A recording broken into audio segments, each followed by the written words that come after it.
আমরা তো চাই না বাংলাদেশকে বানরের রুটির মতো একটা ভাগ বাটোয়ারার ক্ষেত্র বানিয়ে কেউ এখানে ক্ষমতায় থাকবে। বাংলাদেশের ভৌগোলিক কারণেই বাংলাদেশ অনেক গুরুত্বপূর্ণ, বিশেষ করে চিটাগং পোর্ট। এবং গতকালকে তো আসামের মুখ্যমন্ত্রী সে তো হুমকি দিয়েছে যে বাংলাদেশ যদিও বাংলাদেশ থেকে বলা হয় নাই, যদি ভারতের চিকেন নেকের দিকে চোখ তুলে তাকায় বা কোনো সমস্যা করে বাংলাদেশের দুই দিক থেকে তারা বিচ্ছিন্ন করে ফেলবে চট্টগ্রামকে, লালমনিরহাটকে।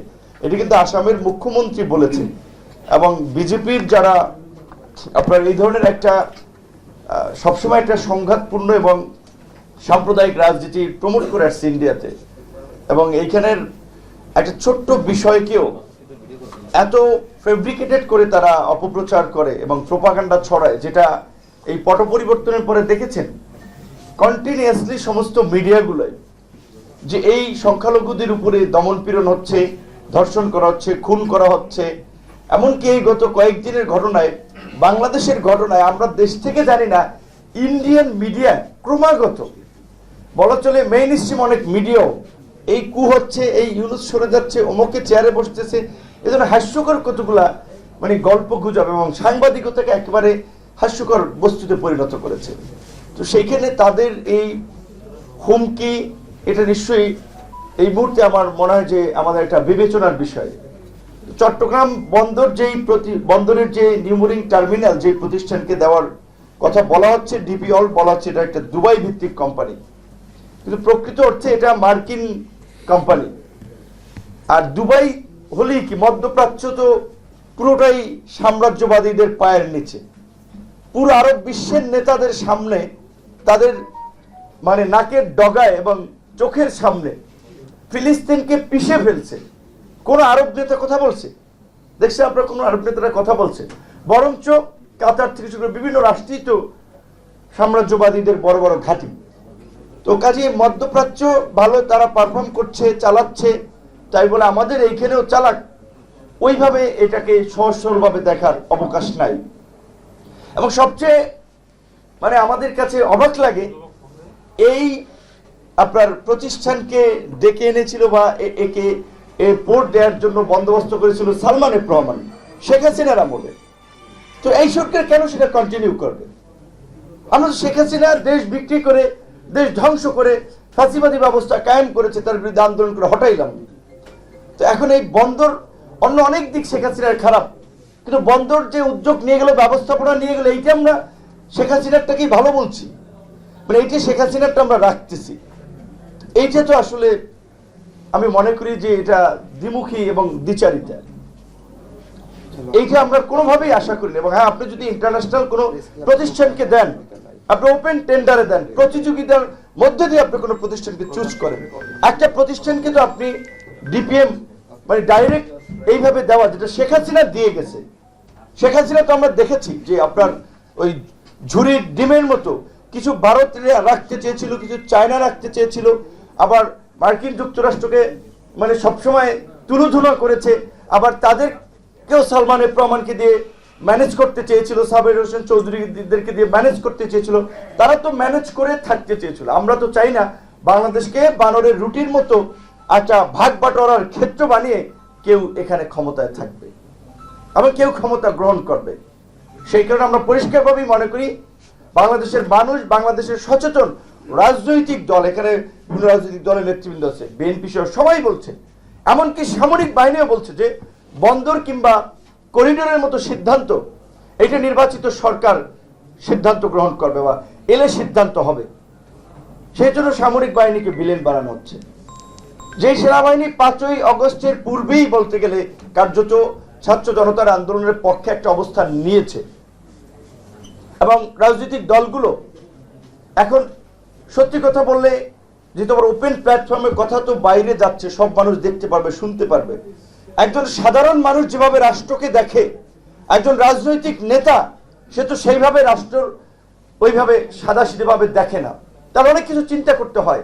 বাংলাদেশের একটা বিশাল প্রতিবেশী রাষ্ট্র, কথা বললেই তো হবে না, তার সাথে আপনি যুদ্ধ করতে পারবেন। কি আছে আপনার? ঢাল নাই, তলোয়ার নাই, নিধিরাম সর্দার। পাকিস্তানে তো পারমাণবিক বোমা আছে, আপনার কি আছে? তাহলে আমাদের সেই ক্ষেত্রে যে কৌশলগত অবস্থানগুলো নেওয়ার প্রয়োজন, সেক্ষেত্রে এখন যে এই সরকারের অত্যন্ত যে দুর্বল ভিত্তি, দেশের মধ্যে 5ই আগস্ট কেন্দ্রিক একটা রাজনৈতিক ঐক্য তৈরি হলো, এখন সেটা নানান কারণে বিভাজন তৈরি হয়েছে। আর তৈরি হওয়াটা স্বাভাবিক, কারণ 5ই আগস্ট লক্ষ্য ছিল হাসিনাকে পতন ঘটানো। এখন হাসিনার পতন ঘটেছে, এখন সবাই যার যার পলিটিক্যাল আদর্শ নিয়ে কর্মসূচি নিয়ে রাজনীতি করবে, স্বাভাবিকভাবেই সবাই ক্ষমতায় যেতে যাবে। আমার দল না পারলেও নতুন দল হলে আমিও চাবো আমি ক্ষমতায় যাই। তো কাজে এখানে একটা প্রতিযোগিতা থাকবে। সেখানে আপনার এখন একেবারে চাইলেই আপনার আগের মতো আনকন্ডিশনাল ঐক্য এক জায়গায় দাঁড়িয়ে যাবে, ওইটা হবে না। এটা দুনিয়ার রীতি। তারপরেও যতটুকু মৌলিক বিষয় ঐক্যমত্যে পৌঁছানো যায় আমরা সেই চেষ্টাটি করব। কিন্তু নির্বাচন যত পেছাবে তত ষড়যন্ত্র হবে। এখন দেখেন নির্বাচন কোন দল ব্যক্তি দেরিতে চাচ্ছে, কারণ আমার দিয়ে যদি এক্সাম্পল দেন, এই সরকারের সব উপদেষ্টা তো ব্যক্তিগত আমাদেরকে চেনে, আমাদের কন্ট্রিবিউশন আছে, তারা জানে, তো আমাদের একটা মূল্যায়ন করে। সচিব, ডিসিএসপি সবাই একটা মূল্যায়ন করে, কারণ আমাদের জানে যে স্যাক্রিফাইসের ফলেই আন্দোলন বা তারা এই অবস্থানটাতে এসেছে। তো বলতে গেলে তো আমি যদি যাই বিভিন্ন জায়গায় তো সুবিধা পাবো, দল গুছাইতে পারবো, তারপরে অন্য দলের সাথে ফাইট করতে পারবো, তাহলে সময় পেলে আমার জন্য ভালো। এখন এই জন্য আমার মতো অনেকে হয়তো ভাবতে পারে নির্বাচন পিছাইলে আমার দলটাকে বড় করতে পারবো, আমি কিছু সুবিধা নিতে পারবো, আখের গুছাইতে পারবো। এই কারণে অনেকে নির্বাচন দেরিতে চায়।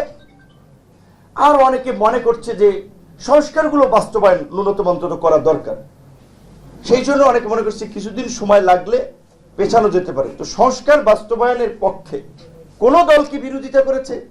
অযথা বিএনপির মতো একটা বড় দলকে ভিলেন বানিয়ে লাভ আছে? বিএনপির মতো সাংগঠনিক কাঠামো সক্ষমতা এই মুহূর্তে কোনো দলের আছে? সরকার নির্বাচন হইলে তো সরকার গঠন তারা করবে, তাই হচ্ছে তাদের নেতারা রয়ের এজেন্ট, অমুকে দালাল, অমুকে এইটা করতেছে, এই সমস্ত কথা বলে সোশ্যাল মিডিয়াতে ওপেন প্ল্যাটফর্ম মানুষকে বিভ্রান্ত করা হচ্ছে। গতকালকে আমি বলছিলাম সালাউদ্দিন সাহেব এই আন্দোলনে দিল্লি থেকে আমাদের সাথে, দিল্লি না শিলং থেকে কন্টিনিউয়াসলি আমাদের সাথে যোগাযোগ করেছে, পরামর্শ দিয়েছে, অনেক কথা বলছি, এখানে বলছি না। তারে দেখলাম আমাদের বিশিষ্ট ইউটিউবার আবার আজকে আমারও গালি দিচ্ছে, দেখ গালি, ওটা নো ম্যাটার। তার দ্বারা তো তার পরামর্শ পলিসি নিয়ে তো আমি রাজনীতি করি না, আমার বলতে হবে যে এটা না বললে অকৃতজ্ঞতা হবে। 2 লাখ টাকা করে বোধহয় 3, 4, 8 লাখ টাকা দিয়েছে ছাত্রদের, সরাসরি তাদের কাছে পৌঁছানো হয়েছে, তাদের মোবাইল কিনে দেওয়া হয়েছে, তাদেরকে আপনার পৌঁছে দেওয়া হয়েছে। তারে বানাচ্ছে রয়ের এজেন্ট, সে তাকে ট্রেনিং দিয়ে নাকি এখানে পাঠাইছে। এই সমস্ত বিভ্রান্তিগুলো যারা ছড়াচ্ছে, এদের উদ্দেশ্যটা কি?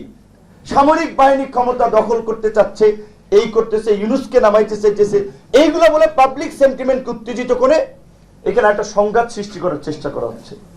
এই বিষয়ে আমাদের সচেতন থাকা খুবই প্রয়োজন।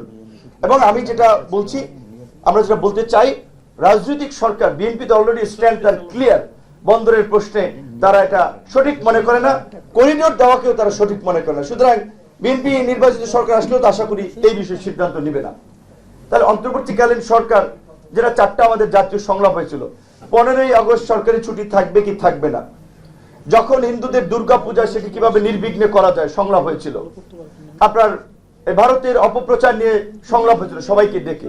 তাহলে বন্দর করিডোরের মতো স্পর্শকাতর বিষয়ে রাজনৈতিক দলগুলোকে একটু ডাকা যেত না, একটু আলাপ আলোচনা করা যেত না?